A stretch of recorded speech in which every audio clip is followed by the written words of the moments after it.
مطلب کھجور کے پتوں کا بنا ہوا تیلا، مطلب جس کو مقامی زبان میں ہم لوگ کپات بولتے ہیں، تو انہوں نے ایک کپات یعنی کھجور کا بنا ہوا پتوں کا تیلا اٹھایا اور بچوں کے ساتھ بوڑھی ماں کی نظروں سے اوجھل ہوتے ہوئے وہ وہاں سے چلا گیا۔ تو ناظرین سب لوگ وہاں اپنے کھجوروں کے نیچے سے نقلستان میں گھومے اور کچھ کھجور وغیرہ کو اپنے لیے جمع کرتے لائے، تو بوڑھی ماں کو بھی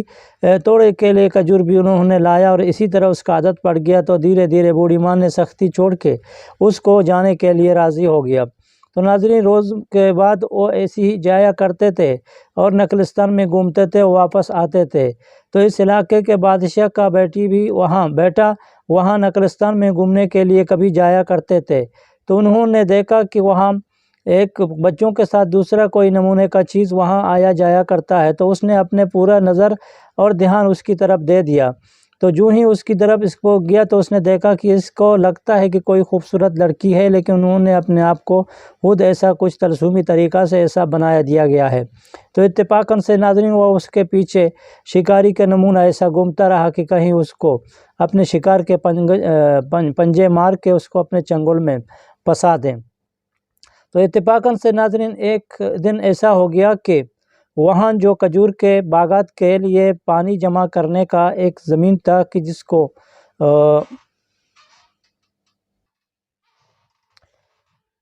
ناظرین اس کو مطلب ہاتھوں سے بنایا گیا، اس کو زمینی ٹانکی بولتے ہیں، جس کو رات کو پانی جمع کرتے ہیں، تو ہمارا مقامی زبان میں ہم لوگ اس کو تکش بولتے ہیں۔ ناظرین اس زمینی ٹانکی کے پانی کے اندر مطلب جو کہ تالاب بن جاتا ہے، تو اس کو مطلب آدھی تالاب کے اندر انہوں نے وہاں بولا کہ ہم آج ادھر غسل کریں گے، تو اس نے اپنے آپ کو اس مطلب عبوری تالاب کے اندر چھلانگ مارا، اور جو ہی اس نے چھلانگ مارا تو چھلانگ مارنے کے بعد انہوں نے اپنے یہی مطلب اسکن کو، یا اس کو لیدر بولتے ہیں کہ بوڑھی ماں نے بنا کے دیا تھا سانڈوں کا، تو اس کو باہر چھوڑ کے چلا گیا۔ تو ناظرین جو ہی وہ اندر گیا تو بادشاہ کے بیٹے اس کے شکاری کے نمونہ پیچھا کرتے تھے، جو ہی اس نے آیا اور اس کو اٹھا کے ادھر سے اٹھا کے اپنے آپ کو دور چھپا دیا۔ تو ناظرین اس نے اس عبوری تالاب کے اندر غسل مارنے کے بعد جب باہر آیا تو اس نے دیکھا کہ اس کا چمڑا نہیں ہے، تو وہ حیران ہو گیا۔ تو دیکھتے ہی دیکھتے اس نے آواز دیا کہ کون بندہ نے ہمارا اس چیز کو اٹھایا، لہٰذا میں ایک انسان ہوں اور میں ایک عورت ہوں اور ابھی بے پردہ ہوں، تو اگر آپ لوگ دیکھ جائیں گے تو آپ لوگ بھی گنہگار ہو جائیں گے۔ تو جو ہی ناظرین اس نے اپنے بڑے بالوں کو بکھر دیا اور اپنے پورے جسم کو کالا نمونہ کر کے بند کر کے چھتری کا نمونہ، اور وہاں اپنے آپ کو پردہ اور ستر بنا دیا۔ تو ناظرین اس نے آواز دیا کہ میں آپ کا جب تک یہی چمڑا کو واپس کروں گا اگر آپ میرے لیے شادی کے لیے راضی ہو جائیں گے۔ تو ناظرین اس نے بولا کہ میں اپنے شادی کا منشا ہمارے ہاتھ میں نہیں ہے، اگر آپ لوگ چاہتے ہیں تو میرے بوڑھی ماں کو تم رشتہ کے لیے میرے کو پیام بھیج دو، اگر وہ لوگ راضی ہو گئے تو دیکھتے ہیں۔ تو ناظرین اس نے ایسی بات کے اوپر راضی مندی ظاہر کرتے ہوئے اس کا چمڑا کو واپس کیا، اور جو ہیں اپنے سانڈوں کا چمڑا کو پہن کے اپنے آپ کو بچوں کے ساتھ گھر آیا۔ تو جو ہی وہ گھر آیا تو اس نے بھی اپنے آپ کو اپنے بابا کو منوانے کے لیے اس نے گیا کہ ابھی بوڑھی ماں کے گھر میں ایک سانڈوں کا نما چیز ہے، عورت اس کا مطلب اس کا بیٹی ہے، تو میرے کو اس کے ساتھ شادی رچا دیں۔ تو اس کے ماں اور باپ نے اس بات کو انکار کیا، تو اس نے بہت ہی منت سماجت کیا، کیونکہ ناظرین بادشاہ کے 2 بیوی تھے اور ہر بیوی کے ایک بیٹے تھے، تو اس کے ایک بیٹے اور 2 مطلب ایک بیٹے اور ایک آنکھ تھے۔ تو اس نے اپنے آنکھوں کے نمونہ اس کو دیکھتے تھے اور اس کا دیکھ بھال کرتے تھے۔ تو ناظرین اس کا بات کو بڑی انکار کے ساتھ انہوں نے منایا، اور جو ہی مناتے ہوئے اس کے بڑے بیٹے کا شادی یہی بوڑھی ماں کے سانڈوں کے ساتھ ہو گیا۔ تو بوڑھی ماں نے بھی اس کو رضامندی کیا اور شادی پکا ہو گیا، اور ناظرین دہل اور میوزک اور شادی کا دنگل مچ گیا، اور جو ہی پلک جھپکتے ہی بادشاہ کے بیٹی کا شادی ہو گیا، اور اس کو اپنے گھر میں دولہا بنایا اور اس کو دولہا سجایا۔ تو ناظرین جب دولہا دلہن کی رسم اور بارات کو خلاص ہو گیا تو دوسری دن اس کا دیکھنے کے لیے جو ہی اس نے اپنے قاصدوں اور غلاموں اور نوکرانیوں کو بھیج دیا۔ تو اس نے چند اشرفیوں کے سکے اس کے ماں نے دیا کہ اس اشرفی کے سکے کو گھما کے میرے بیٹے کے سر میں وہاں تم خیرات کرنا، اور دوسرے نوکرانی کے ہاتھ میں مطلب ایک مٹھی بھر انہوں نے عیش، یا کہ اس کو عیش بولتے ہیں جس کو ہم لوگ مقامی زبان میں پر بولتے ہیں۔ تو ناظرین انہوں نے اس عیش کو اس کو دے دیا اور اس کو بولا کہ اس کو اس کے اوپر تم گرا دینا، مطلب اس کے اوپر راکھ گرا دینا اور میرے بیٹی کے اوپر اس اشرفی کو گرانا۔ ناظرین جو ہی اس نے گھر کھولا اور دیکھا نوکرانیوں، تو انہوں نے دیکھا کہ پورا گھر بجلی کا نمونہ چمک رہا ہے اور پورا دولہا دلہن دونوں مہک رہے ہیں خوشبو سے، اور اس کی رنگت کو دیکھ کر حوروں کا جیسا اور گرمال کا جیسا لگ رہا ہے۔ تو انہوں نے اس کام کو کیے بغیر اس کے ہاتھ میں راکھ اور اشرفی کے سکے زمین میں گر گئے، اور جو ہی انہوں نے آیا اور اپنے شہزادی کو بتایا تو اس کو اپنے بتانے کے لیے ناظرین اس نے اس کے بات پہ یقین نہیں آیا، تو زیار و قطار رونے اور ہنسنے کے بعد انہوں نے خوشی سے اس بات کو جب بتایا تو اس کے بھی نیچے پاؤں کے نیچے ناظرین زمین نہیں رہ گیا، اور وہ ہوا میں اڑتے ہوئے ادھر ہی گیا، اور اپنے بیٹا اور وہاں کے اپنے بہو کو دیکھا تو دونوں حیران ہو گئے کہ اس نے اس دنیا سے کبھی بھی ایسی خوبصورت چیز کو نہیں دیکھا تھا۔ ناظرین ادھر ہی کیا ہو گیا، جو ہی رات میں دونوں کا ملاپ ہو گیا تو اس نے اپنے یہی چمڑے کو نکال کے سائڈ میں رکھ دیا تھا، تو سائڈ میں رکھنے کے بعد ناظرین اس کے ہسبینڈ نے رات وہی چمڑے کو 4 ٹکڑا کر کے اور تندور کی آگ جلا کے اس کے اندر راکھ کر دیا، اور اس سے ناظرین اس کا بوڑھی ماں کا بیٹی کا اس سے چھٹکارا ملا، اور اس ترسوم سے وہ نکل گیا اور پورا انسان اور انسان کی روپ میں خوبصورت ہو گیا۔ ادھر ہی ناظرین دوسرا آگ برفا ہو گیا کہ اس کے مطلب دوسری بادشاہ کی بیٹی نے دوسرے بادشاہ کی بیوی نے دیکھا تو اس نے بھی یہی دیکھا کہ اس کا گھر تو ایسا اجالا ہو گیا، تو ہم اب اپنے بیٹے کے لیے کیا کہیں؟ تو ناظرین اس کو اس نے حسد اور بغض کی آگ نے اتنا جلایا تھا کہ اس کو دیکھنے کے لیے کچھ نہیں رہ گیا تھا۔ تو اتفاق سے بوڑھی ماں کے گھر میں ایک اور مطلب کتیا تھا، تو اس نے بولا کہ یہی کتیا کو میرے بیٹا کے ساتھ شادی رچا دیں، شاید یہ بھی پرنور ہوگا اور ہمارا گھر بھی اس دوسرے کی نمونہ جیسا تم نے کیا تھا بڑے بیٹے کا نمونہ چمکا رہے گا۔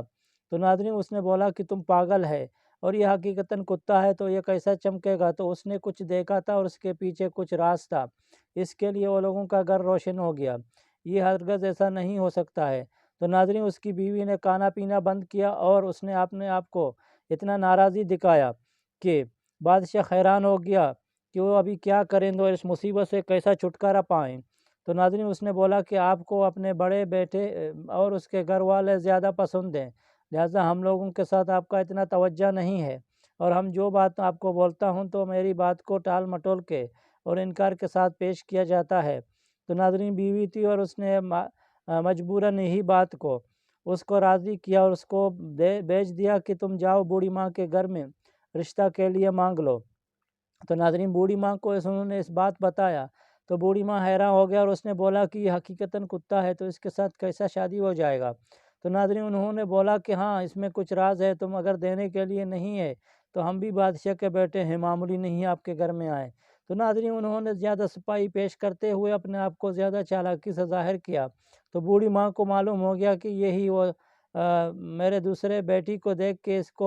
اس کا ہوش ٹھکانے سے نکل گیا ہے، تو لہٰذا یہی موقع ہے۔ تو اس نے بولا کہ ہاں میں اپنی کتیا کو دینے کے لیے تیار ہوں، لیکن بعد میں نہیں بولنا کہ اس میں تو کچھ کتا مطلب ہے اور آپ لوگوں کا حقیقت میں کچھ نہیں ملے گا۔ تو اس نے بولا کہ جو ہی تم بس ہاں کر دو وہ ہم لوگ کا نصیب جانے کیا ہو جائے گا۔